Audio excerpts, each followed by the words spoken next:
Imagine this. You are seated in a crowded room. Conversations ripple around you like static. Laughter erupts at predictable moments.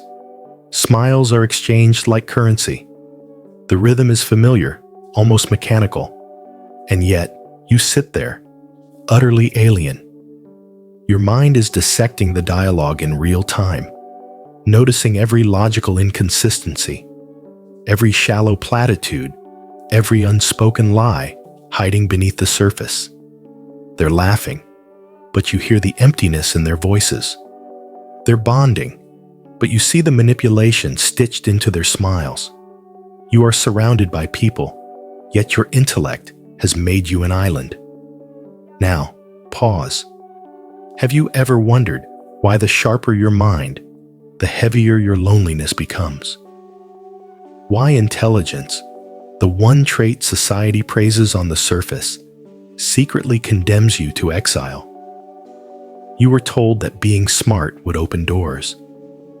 But why then do you find yourself standing at the threshold, watching everyone else dance inside, while you remain frozen, disconnected, observing life like an outsider peering through a glass wall? Consider this contradiction. Civilization was built by minds that question norms, and yet, the more you question, the more society tightens its noose around your throat. You are taught to think, but punished for thinking too much. You are told to be honest, but penalized for seeing too clearly. You are instructed to be free, but chained by the invisible etiquette of social conditioning. How is it possible to be intellectually free, yet emotionally imprisoned? Why is it that the more you understand, the more absurd the world appears? Why does intelligence so often breed alienation instead of connection? Why do the most perceptive minds frequently find themselves mute in rooms full of chatter? Perhaps the most haunting question of all: what if social norms were never designed to nourish your intellect, but to domesticate it, to sedate your critical mind under the guise of politeness, conformity, and harmony? And if that's true, if society is wired to reward superficiality and punish depth, then what does it truly mean to be free? Is freedom even possible in a world that only tolerates the illusion of intelligence, so long as it remains quiet, agreeable, and non-threatening? You sense it, don't you? That subtle suffocation, that quiet ache in your chest every time you're forced to laugh when you don't find it funny, nod when you profoundly disagree, blend in when every cell in your body screams to stand apart. There's a reason you feel it, a reason they don't. And once you understand why, everything changes. But first, you must be willing to look beneath the surface, to confront the hidden machinery pulling the strings of your own mind. And that's where we begin. You see, the fracture didn't start with you. It was embedded long before you could speak, before you could question, before you could rebel. From the very first moment you displayed unusual intelligence, society marked you, not with reverence, but with invisible chains. Teachers celebrated your test scores, but whispered behind your back about your arrogance. Peers oscillated between admiration and resentment. Family members praised your intellect, but only when it didn't disrupt the fragile balance of the dinner table. What they never told you, what no one tells you, is this: intelligence triggers an ancient instinct of tribal hostility. The group survives not through brilliance, but through cohesion. And cohesion thrives on sameness. Carl Jung called it the mass mind, a collective inertia pulling every individual toward the comfort of conformity. To belong is to surrender parts of yourself. To be accepted, you must silence certain thoughts. Jung warned of the persona, the mask we wear to navigate social waters. a mask that, if left unchecked, devours the authentic self beneath. And for the highly intelligent, this mask becomes suffocatingly tight. Every interaction, a performance. Every conversation, a subtle betrayal of one's own mind. Nietzsche took it further. He argued that society doesn't merely fear the outlier, it resents them. Madness, he wrote, is rare in individuals, but in groups, parties, nations, and ages, it is the rule. The more vividly you see the madness, the more you are cast as the madman. Society preserves itself, not by embracing truth, but by punishing those who reveal it too plainly, too early, too often. Schopenhauer whispered of a world governed by the blind force of the will, an endless, irrational striving that defines existence. Intelligence sharpens your vision, makes you see through this striving, makes you question the motives behind every social game, every hollow ritual. But that clarity comes at a cost: isolation. And Aldous Huxley prophesied a world not enslaved by tyranny, but by triviality. A world where people are not chained by oppression, but drowned in irrelevance. The more intelligent you are, the more you see how conversations orbit nothingness, how relationships calcify around convenience, how society rewards obedience dressed up as kindness. It's not just philosophy, it's neurobiology. The highly intelligent brain doesn't merely process more information, it processes differently. Heightened pattern recognition, deeper introspection, an intolerance for logical inconsistency. These traits make shallow social rituals feel unbearable, small talk suffocating, and unspoken social rules grotesque in their illogic. You don't just struggle to fit in, you recoil from the absurdity of having to pretend. But here lies the deeper tragedy. The same brain that allows you to see the world's illusions also craves connection, belonging, understanding. And so, you are trapped. Too aware to blend in, too human to detach completely. It is a psychological crucifixion, hung between the need for authenticity and the hunger for acceptance. The more you awaken, the more glaring the game becomes. Every gathering feels like theater. Every compliment a transaction. Every smile a negotiation. And somewhere, in the hollow quiet of your mind, a terrifying realization begins to form.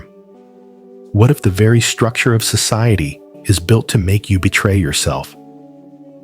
What if every laugh you fake, every truth you swallow, every opinion you dilute, tightens the noose around your own spirit? And if that's true, how many have lost themselves before you? How many brilliant minds were reduced to hollow echoes of their potential? You are standing at the edge of something vast, something unsettling. But the true consequences of this silent war have yet to be revealed. And they are far darker than you imagine. You think the cost is just a little discomfort at parties, a little awkwardness in conversations, a few lonely evenings. But look closer. The price you are paying is far more catastrophic, silent, invisible, and corrosive. Every time you force your mind to kneel before social norms, you don't just lose comfort. You lose clarity.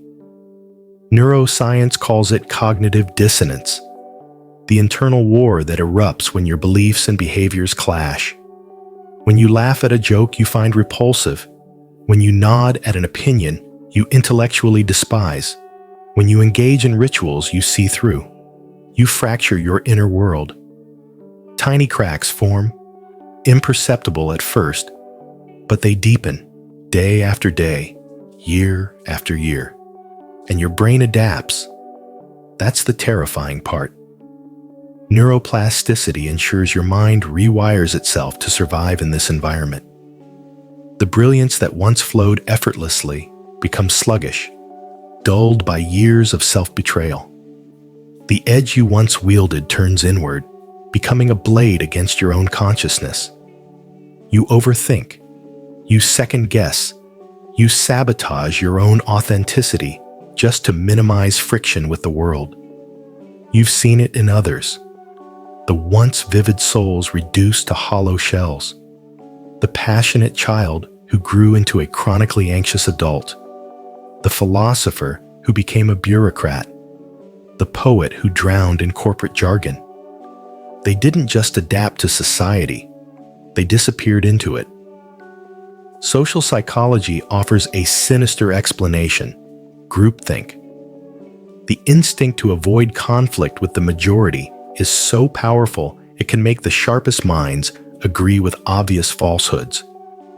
Experiments like Ash's conformity studies show that even when the answer is painfully clear, the fear of ostracization forces people to follow the crowd.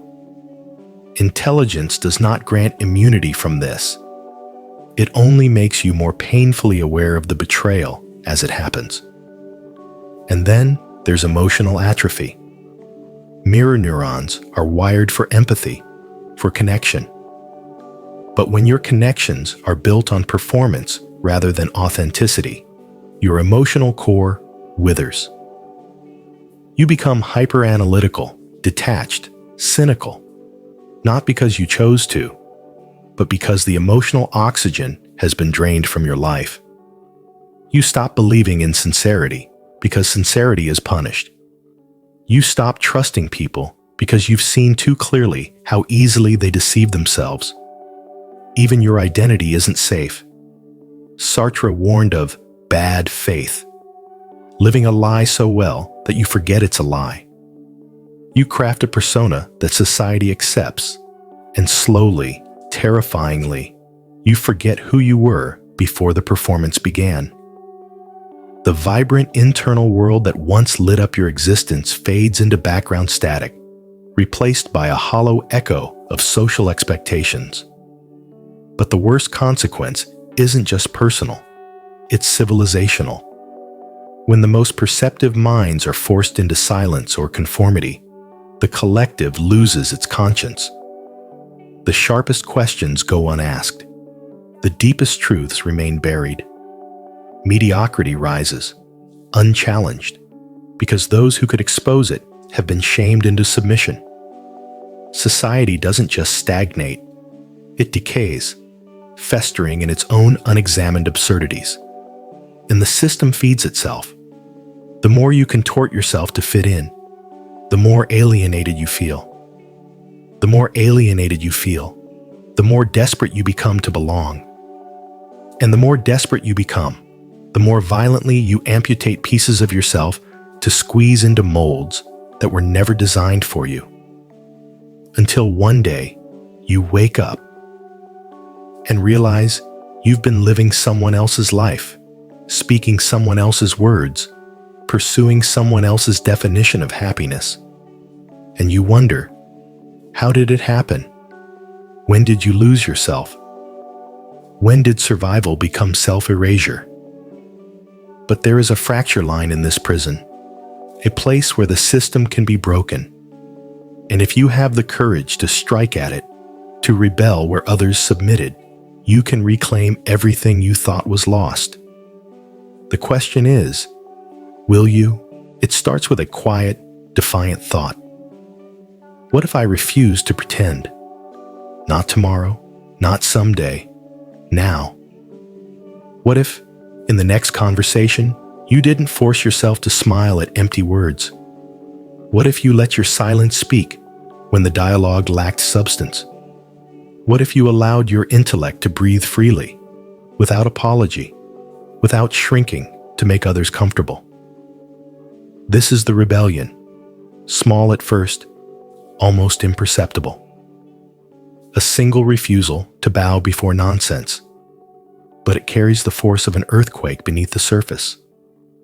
Think of Diogenes, the philosopher who spat in the face of societal hypocrisy. Living in a barrel, scorning materialism, demolishing social pretensions with every word. He had nothing, yet was freer than kings. Why? Because he severed himself from the need to be understood by the mediocre. Or remember the young Friedrich Nietzsche, who walked away from the rigid traditions of academia and carved his own intellectual path through raw, unfiltered truth, knowing it would cost him friendships, status, perhaps even sanity. Yet in that crucifixion, he birthed a legacy of radical freedom, of becoming who you are. Breaking free begins by realizing this. Acceptance by the average is not a reward, it is a curse. The more you are embraced by those who do not understand you, the more you must contort yourself to remain accepted. True belonging is rare, selective, often lonely, but it is the only belonging worth having. Rebellion is not isolation for its own sake. It is self-preservation. It is choosing to starve in the wilderness rather than feast in a poisoned palace. It is the quiet joy of a conversation that nourishes your mind, even if it comes once a year, rather than enduring daily exchanges that erode your soul. There is power in creating your own code of conduct, one immune to the shallow norms that govern the masses. Craft a life where your time is reserved for those who stimulate your intellect, where your energy is guarded against the parasites of small talk, where your authenticity is non-negotiable. And yes, it requires sacrifice. You will lose people. You will unsettle acquaintances. You will invite misunderstanding, misinterpretation, sometimes even hostility. But in that friction, you will also discover something extraordinary. Your unfiltered essence. Suddenly the mask loosens. The heavy armor of performance begins to crack and fall away. Your words sharpen. Your eyes brighten. Your presence becomes magnetic, not to the crowd, but to the few who resonate with your frequency. You do not attract the many, you repel them. And in doing so, you finally draw in the rare, the kindred, the other outliers orbiting the fringes, waiting for someone to light the signal fire of honesty. And in time, you realize something almost spiritual. Solitude cleanses. Silence heals. Depth, though it narrows the pool of human connection, vastly deepens its quality. You will no longer chase approval. You will no longer barter your intellect for acceptance. You will walk through the world unmasked, unmuted, unrepentant, and for the first time, you will feel it. Not just fleeting moments of pride, but a sustained, burning sense of freedom. Freedom from their scripts. Freedom from their suffocating norms. Freedom from the slow death of the self. The world remains mad, yes, but you will be sane within it. And soon, you will discover the ultimate truth. The deepest liberation that only those who rebel ever come to know.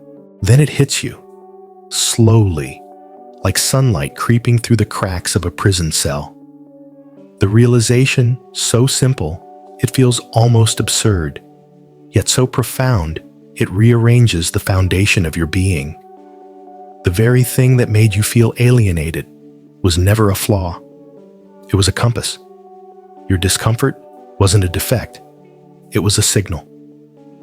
Every moment of isolation, every pang of disconnection, every clash between your inner world and outer expectations was your soul whispering, you were never meant to belong here. The truth, the final truth, is this. You are not broken for struggling with social norms. You are awakened. Society is not a sanctuary for the conscious. It is a labyrinth designed for the sleepwalkers. And you've always been too awake, too aware, too attuned to the absurdity. You saw the game before anyone admitted it was a game. You heard the lies beneath polite conversation. You recognized the emptiness where others found comfort. You were never meant to fit. you are meant to see. Think of Viktor Frankl, staring into the abyss of Auschwitz, discovering meaning not in comfort or conformity, but in transcendence. He wrote, "When we are no longer able to change a situation, we are challenged to change ourselves." But you have changed. You have broken the hypnosis. You have seen what others spend a lifetime avoiding. And now, you understand. Intelligence, when aligned with truth, will always collide with the machinery of society. It will always feel friction, because society thrives on repetition, simplicity, superficiality, while your mind is wired for depth, complexity, and authenticity. The suffering you felt was not because you failed to adapt, but because you refused to self-destruct. The loneliness was the cost of preservation. The alienation was the tax of awakening. The disconnection was the scar of independence. And through it all, your soul remained intact. Now you stand at the crossroads, no longer confused, no longer weakened by the crowd's laughter or the herd's approval. You have walked through the fire and found something unbreakable, yourself. The ultimate truth is that freedom was never found in belonging. It was found in becoming. Not in being accepted, but in being whole. Not in dimming your mind to blend in, but in sharpening it to carve your own path. And the great irony? The moment you embrace your solitude, the moment you stop apologizing for your depth, the universe shifts. You begin to attract those rare, wild minds who have also refused to drown. The rebels, the thinkers, the creators who carry their own fire within them. You no longer chase community. You build it. One honest, unfiltered connection at a time. The world will not change. The masses will continue their theater. The norms will remain absurd. The game will play on. But you will no longer be a pawn. You will be the anomaly, the wild intellect unchained, the sovereign soul untamed, the voice that speaks when others fall silent. And one day, when you look back at the years you thought you were lost, you will realize you were not lost. You were gathering strength, preparing to rise, becoming whole. So walk forward now, no longer burdened by the chains of fitting in, but crowned by the truth of who you are. You are not broken. You are free.